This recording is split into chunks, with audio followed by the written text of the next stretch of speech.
పరిపాలన బాగుంది, ప్రజలందరూ క్షేమంగా ఉన్నారు. ఎక్కడ చూసినా కానీ ఆంధ్రప్రదేశ్ వెంటిలేటర్ మీద అప్పు చెప్పినటువంటి వైసీపీ పరిపాలన ఆంధ్రప్రదేశ్ని అప్పు చెప్తే దాన్ని గాడిలో పెట్టి ఈ రోజున నమ్మకం అనేది పెద్ద పెట్టుబడి. ఒక మనిషిని నమ్మితే డబ్బులు అవసరం లే.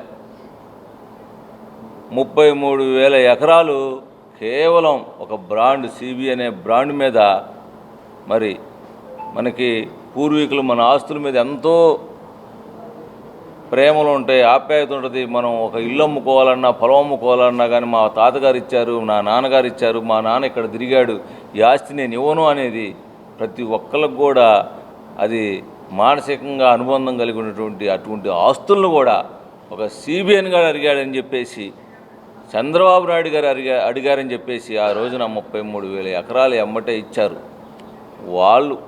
ప్రజలు వాళ్ళు ఏమని, ఆంధ్రప్రదేశ్ బాగుంటుంది, ఒక్క రూపాయి లేకుండా చంద్రబాబు నాయుడు గారు ఈ రాష్ట్రాన్ని బాగుపరుస్తారు, రాజధాని చంద్రబాబు నాయుడు గారు కడతారు.